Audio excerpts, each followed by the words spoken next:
दोस्ती हो गई थी कराची में, जॉब करती थी मैं, तो उधर ही मुलाकात हुई। फिर इन्होंने मुझे फंसा लिया, इनकी बातों में आ गई। 17 साल मेरी। और इनकी थी 35 साल। 2.5-3 माह लव स्टोरी चली है। उसके बाद मैं इनके साथ भाग के कराची से, बस उन्होंने बातें ही कुछ इस तरह की कुछ ख्वाब इस तरह के दिखाए, और बहुत अच्छा शख्स वो मेरे सामने बन के आया था। और जब यहाँ पर आया है, शादी की है, शादी करने के बाद इसने फ़ौरन मुझे मारना पीटना शुरू कर दिया है। हमारे हालात सही नहीं है, तुम ये काम करोगी तो हालात ठीक हो जाएंगे, उसके बाद ये गलत काम छोड़ देंगे। उस वक्त मुझे बिल्कुल भी आइडिया नहीं था कि ये गलत काम है या क्या है। मैं खुद बच्ची थी। कुछ घर में भी आते थे, कुछ मुझे बाहर भेज देता था। और तकरीबन मैंने कोई 10 साल लगातार मैंने काम किया है। कई बार दिन में कई बार ठीक है भेज देना इसने मुझे, और खुद उसने बाहर खड़े हो जाना है और पैसे पकड़ लेने हैं। मोबाइल तक नहीं था मेरे पास। इसने मुझे धमकी लगाई हुई थी ना कि अगर तुम ये काम नहीं करोगी तो मैं तुम्हारे बच्चे को मार दूं। कुछ मैं वैसे भी डर गई थी और मैं वापस भी नहीं जा सकती थी। अब ऐसा इसलिए हुआ है कि मैंने इससे डिवोर्स ले ली हुई है। मुझे कत्ल की धमकियां लगा रहा है कि मैं तुम्हारे मुंह पे तेजाब फेंक दूंगा, तुम्हें कत्ल कर दूंगा। उसका मकसद ये है कि तुम मेरे से दोबारा शादी करो और मुझे कमाई करके दो। अस्सलाम वालेकुम, आप देख रहे हैं लीडर टीवी और मैं हूं एनी फैसल। अक्सर हम लोगों ने सुना है कि पसंद की शादी, लड़की को कोई लड़का पसंद आ गया या लड़के को कोई लड़की पसंद आ गई, और वो अपनी मोहब्बत में इतने अंधे हो जाते हैं कि जो बरसों पुराने रिश्ते हमारे साथ चल रहे होते हैं हम लोग उनकी परवाह नहीं करते हैं, और वो सब कुछ छोड़कर वो चंद दिनों की, चंद माह की मोहब्बत हमारे दिमाग पर, हम पर इतनी सवार हो जाती है कि हमें कुछ नज़र नहीं आता। मेरे साथ आज जो लड़की मौजूद है, सहर इनका नाम है, कराची से ये ताल्लुक़ रखती हैं। कराची में इनको एक नाम मर्द, मैं उसको कहूँगी, मैं उसको मर्द नहीं कहूँगी, उससे इनको मोहब्बत हुई। मोहब्बत के बाद वो इनको लाहौर में ले आया, और लाहौर में लाकर उन्होंने इसके साथ जो जो जुल्म किया वो तो हमें सहर ही बताएगी। मैं इतना बता दूं कि 12 साल इस औरत ने उस आदमी के कहने पर जिस्म फरोशी की, और इस लड़की को उसने अपने घर के लिए ज़रिया आमदन बनाया था। सहर से कुछ तल्ख सवाल भी करेंगे कि आखिर एक मोहब्बत इनके सर पर क्यों इतना सवार होगी कि इनको कोई रिश्ता नहीं नज़र आया, और जो कुछ इनके साथ हुआ उस बारे में भी बात करेंगे। अस्सलाम वालेकुम। वालेकुम अस्सलाम। कैसी हैं सहर? अल्लाह का शुक्र। शादी कब हुई थी आप? शादी 2008 में। कैसे पसंद आ गया ये? दोस्ती हो गई थी कराची में, जॉब करती थी मैं, तो उधर ही मुलाकात हुई। तो फिर इनसे दोस्ती वगैरह हो गई। फिर इन्होंने मुझे फंसा लिया, इनकी बातों में आ गई।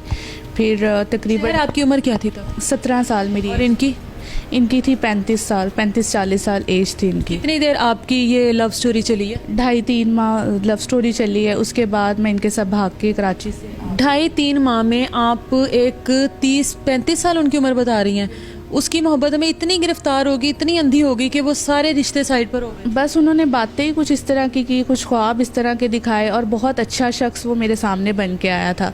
इसी वजह से कि मैं उनकी मोहब्बत में गिरफ्तार हो गई। सहर, आपके पेरेंट्स के साथ ऐसा ताल्लुक नहीं था कि आप उनसे ये बात शेयर कर सकती और वो एक तरीक़ाकार से आपकी शादी कर देते इनके साथ? नहीं, ऐसा कुछ भी नहीं हुआ। ये बंदे ने इतना मुझे बातों में ले लिया था कि मैं उनको बता ही नहीं सकी, इस बात पे आई भी नहीं। वो मैट्रिक की मैं स्टूडेंट थी, ठीक है, तो बस इसी वजह से बातों में आके मैं इनके साथ निकल आई हूँ। मुझे अंदाज़ा ही नहीं था कि इतना ये गलत बंदा है, मेरे से लाके ये क्या करेगा या मुझे बेच देगा। उस वक्त मुझे कुछ आइडिया नहीं था, क्योंकि उस टाइम ये बहुत अच्छा बना हुआ था, हर तरीके से मतलब मेरी हेल्प कर रहा था। और जब यहाँ पर आया है, शादी की है, शादी करने के बाद इसने फ़ौरन मुझे मारना पीटना शुरू कर दिया है। मारने पीटने के कराची से जब आप भागी हैं इसके साथ सीधा लाहौर ही आए? जी, लाहौर ही मुझे ये लेके आया। इसके कुछ जानने वाले थे, कुछ लोग जिनके घर में इसने मुझे ला के रखा है, और वहाँ पे ला के इसने आहिस्ता आहिस्ता फिर गलत काम मेरे से करवाना शुरू कर। कितने अरसे बाद शादी की इसने आपको इस तरह का कुछ कहा है? हफ्ते के बाद ही। क्या इसने डिमांड की थी? यही कि मतलब हमारे हालात सही नहीं है, तुम ये काम करोगी तो हालात ठीक हो जाएंगे, उसके बाद ये गलत काम छोड़ देंगे। उस वक्त मुझे बिल्कुल भी आइडिया नहीं था कि ये गलत काम है या क्या है। मैं खुद बच्ची थी, और मैं इसकी बातों में, क्योंकि मेरे पास वापस जाने का कोई ज़रिया नहीं था कि मैं चली जाऊँ या दोबारा। मुझे भी डर था कि मेरे घर वाले मुझे मारे पिटेंगे, कुछ इस तरीके की।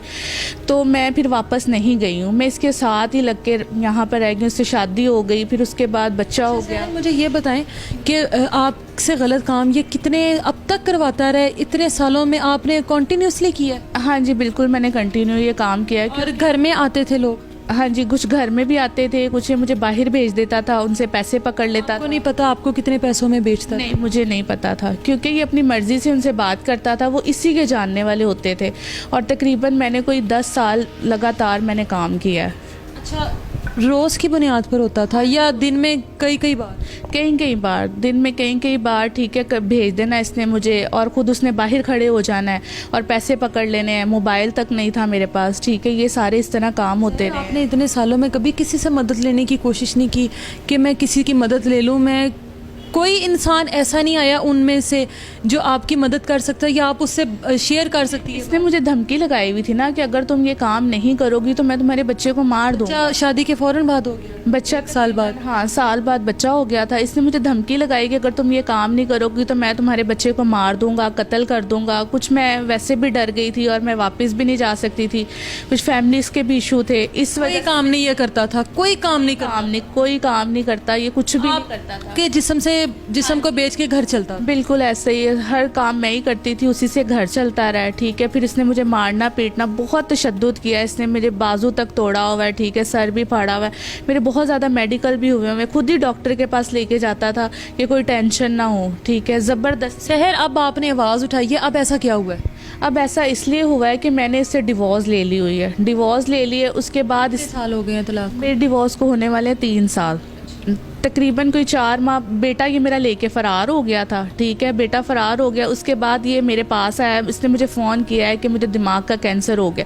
मैं भी माँ हूँ, ठीक है, कि मैं अपने बच्चे को फ़ोन करने के लिए तड़प रही थी, उससे मिलने के लिए, उससे, ठीक है। ये मुझे मिलवा नहीं रहा था, इसने बहुत जुल्म किए हैं, मिलवा नहीं रहा था। उसके बाद इसने मुझे कहा मुझे दिमाग का कैंसर हो गया, मुझे माफ़ कर दो, ठीक है, मेरा बच्चा अपने पास रख लो।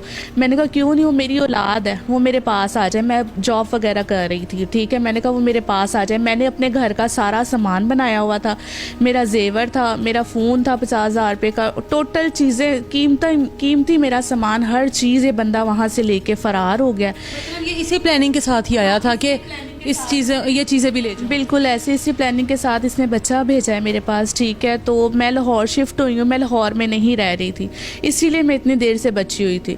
मैंने सोचा कि मैंने ब्यूटिशियन का कोर्स किया है, ठीक है, कि मैं वो पार्लर बना लूँ, मैं अपना छोटा सा कोई काम शुरू करके बैठ जाती हूँ। मैंने ट्रेनिंग की है उसकी ना। तो उसके बाद क्या कहते हैं कि इसी आड़ में इसने बच्चे को भेजा है। मैं कहीं बाहर गई हूँ सामान लेने के लिए, ठीक है, कुछ चीज़ें लेने गई हूँ, मुझे थोड़ा टाइम लग गया। ये पीछे से आया है, ठीक है, इसने मेरा सारा सामान भी फ़रार हो गया लेके, और मेरा बच्चा भी ये फ़रार हो गया, क्योंकि मैंने इसको पैसे दे दिए थे।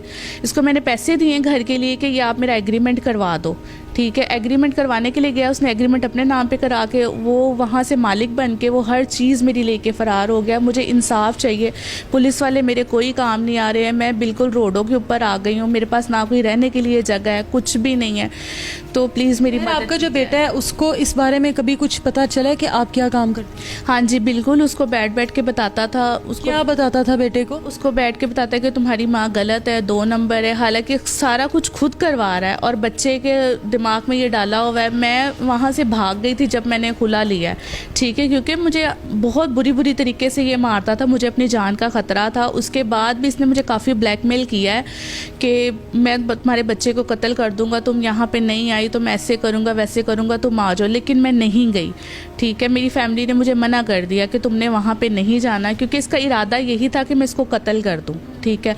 अब मुझे इसी चीज़ का डर लगा हुआ है। सामान तो वो लेके गया, मेरे बच्चे के साथ कुछ ना कर दे, ठीक है, क्योंकि वो नफ्सियाती, उसका दिमाग ही अजीब तरीके का, 1 मिनट में कुछ हो जाता है। कोई नशा करता है? नशा वो करता है, चर्स पीता है, तो ये वो नशा करता है, ठीक। का बेटा आपके साथ रहना चाहता है या बाप के साथ? बेटा तो उसने फुल टाइम अपनी तरफ किया हुआ है, ठीक है, क्योंकि बेटे को उसने समझाया हुआ है कि मैं तुमसे कभी मिलूंगा नहीं, ठीक है, क्योंकि बच्चा 3 साल उसके पास रहा। अच्छा सहर, मुझे ये बताओ, अपने जो घर वाले जिनको आप छोड़ कर आई हो, उनसे दोबारा कभी रब्ता करने की कोशिश नहीं की कि चलो उनसे माफ़ी मांग लो, वापसी का कोई रास्ता छोड़ा? मैं वापस गई थी, अभी मैं अपने घर वालों से मिल के आई थी, लेकिन मसले मसाइल ये है ना कि वहाँ पे भी जाके मुझे गंदा करके आया कि ये गलत काम करती है। आपने उनको नहीं बताया था घर वालों को कि ये कैसा आदमी निकला? बताया तभी तो खुला हुआ है, उससे पहले तो मतलब कुछ भी नहीं था, ठीक है। उसके बाद ही उनको पता चला, फिर उन्होंने कहा इसको छोड़ दो, फिर वो ही मुझे वापस नहीं आने दे रहे थे। मैं इतनी देर से उधर ही थी, ठीक है, लेकिन मैंने अपना ये काम शुरू करना था, इसकी वजह से मैं यहाँ पे शिफ्ट हुई हूँ। तो आगे आके मेरे साथ ये हादसा हो गया। घर वालों के साथ भी कोई राब्ता नहीं? उनके साथ भी कोई राब्ता नहीं है, मेरे पास कोई मोबाइल नहीं है, कोई कुछ नहीं है, मेरी हर चीज़ तो चली गई है, ठीक है। तो मेरा किसी के साथ अभी कोई राब्ता नहीं है। तो पुलिस में थाने गई हूँ, कंप्लेन की है, वो उल्टा मुझे ही कह रहे हैं कि आप सही नहीं हैं, आप गलत हैं, कोई इंसाफ नहीं कर रहा। मुझे इंसाफ चाहिए, मुझे मेरी हर चीज़ वहाँ से चाहिए। सबसे बड़ी बात, मुझे मेरा बच्चा चाहिए, मेरा बच्चा सेफ़ नहीं है। उस बंदे से मुझे मेरा बच्चा दिलवाया जाए और मुझे इंसाफ दिया जाए। सहर, आज इतने साल गुजर गए, अपने खून के रिश्तों को छोड़ा। माँ आपकी जिंदा थी जब आपने घर हाँ जी, बिल्कुल जिंदा। बाप, भाई, बहन सब थे? हाँ जी, सब थे। खून के रिश्तों को छोड़कर आई, अपने अजीम रिश्तों को छोड़कर आई। क्या आज एहसास होता है कि शायद ये इस चीज़ की सजा? बिल्कुल एहसास होता है कि शायद मेरे माँ बाप की बददुआई मुझे लगी है, जो मैंने इतना बड़ा कदम उठाया, तो इसी वजह से शायद मुझे सज़ाएं मिल रही हैं। अभी तक मतलब ये समझ ले कि मैं रुल ही रही हूँ, किसी तरफ मैं लगी नहीं हूँ। इतनी टेंशन है। मैं जिस बहन भाई के घर पे जाती हूँ ना, ये बंदा उनको तंग करना शुरू कर देता है, उनको थ्रेट करता है।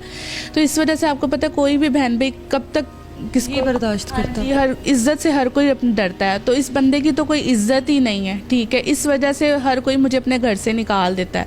और अब मैं अपना छोटा सा घर लेके बैठी हुई थी, उधर भी आके इसने मेरे साथ ये तमाशा किया है, मुझे कत्ल की धमकियां लगा रहा है कि मैं तुम्हारे मुंह पे तेज़ाब फेंक दूंगा, तुम्हें कत्ल कर दूंगा, ठीक है। उसका मकसद ये है कि तुम मेरे से दोबारा शादी करो और मुझे कमाई करके दो। उसकी कमाई अब रुक गई है? हाँ जी, उसकी कमाई। मुझे बताओ, आपके अलावा भी कोई और भी औरतें थी इसके साथ राब्ते में? राब्ते में हैं इसकी औरतें, ये और भी औरतों से काम करवाता है, इधर उधर लड़कियां भेजता है। और भी इसके काफ़ी जानने वाले लोग हैं जिनके पास ये आता जाता है, गलत काम करता है काफ़ी इसका राब्ता। अगर आज ये इज्जत की ज़िंदगी गुजारना चाहती हैं तो उसमें हम सबको इनका साथ देना चाहिए, क्योंकि जिस्म फरोशी करने पर आप सब लोगों ने भरपूर साथ दिया। यकीनन 10 साल में बहुत से मर्द आए होंगे जो इस टाइम इनकी वीडियो को देख रहे होंगे। तो जिस तरह आपने जिस्म फरोशी में इनका साथ दिया, उस तरह इज़्ज़त की ज़िंदगी गुजारने में इनका साथ दें। मुझे इजाज़त दीजिए, अपना बहुत सारा ख्याल रखिए। अल्लाह हाफिज़।